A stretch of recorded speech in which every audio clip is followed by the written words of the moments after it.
Imagine for a moment you're going through your old change drawer or maybe sorting through a jar of coins that's been sitting around for years. Among the nickels, dimes, and quarters, your eyes catch a $50. You turn it over and see the date, 1995. It looks like just another Kennedy $50, the kind you've probably seen before.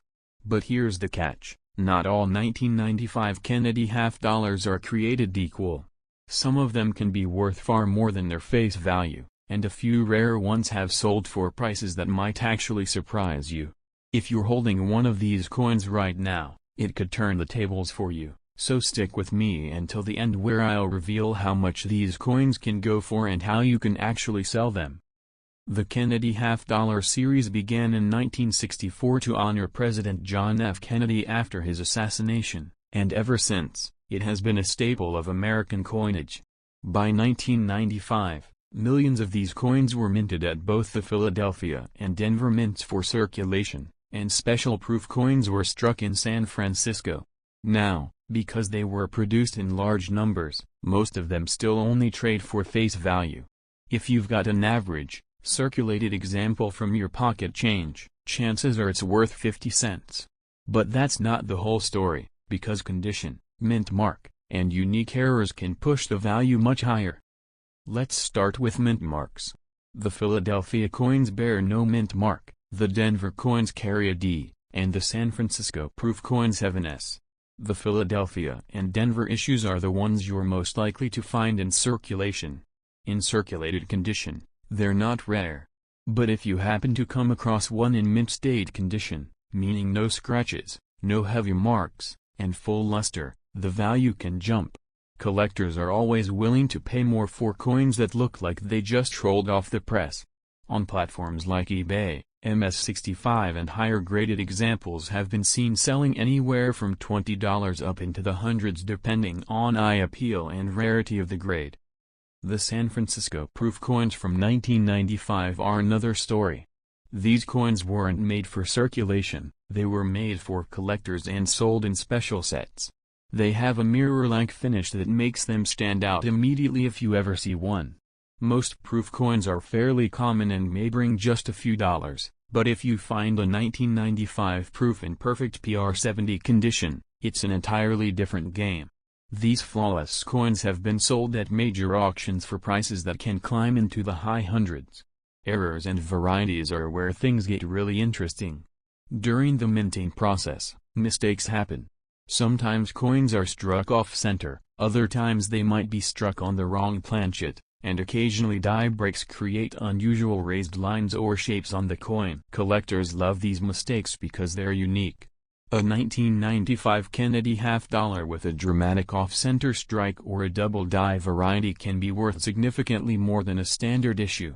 In some cases, errors like this have sold for several $100s on auction platforms, and the more dramatic the error, the more collectors compete for it. Now, condition really cannot be stressed enough. The grading scale used by collectors ranges from poor, where the coin is heavily worn, up to mint state grades like MS67 or MS68, where the coin is essentially flawless. Each jump in grade can multiply the value of the coin.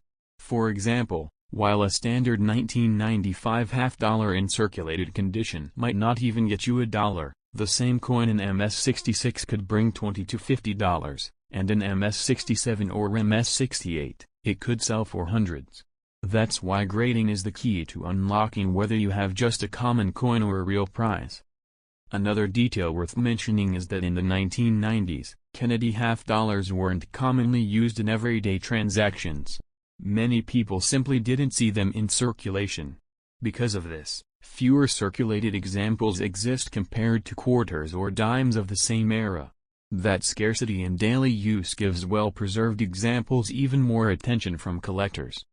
So how do you actually know if you've got a valuable coin? Start by checking the mint mark, then carefully examine its condition. If it's a proof coin with an S mint mark and it still shines like a mirror, it could have extra value.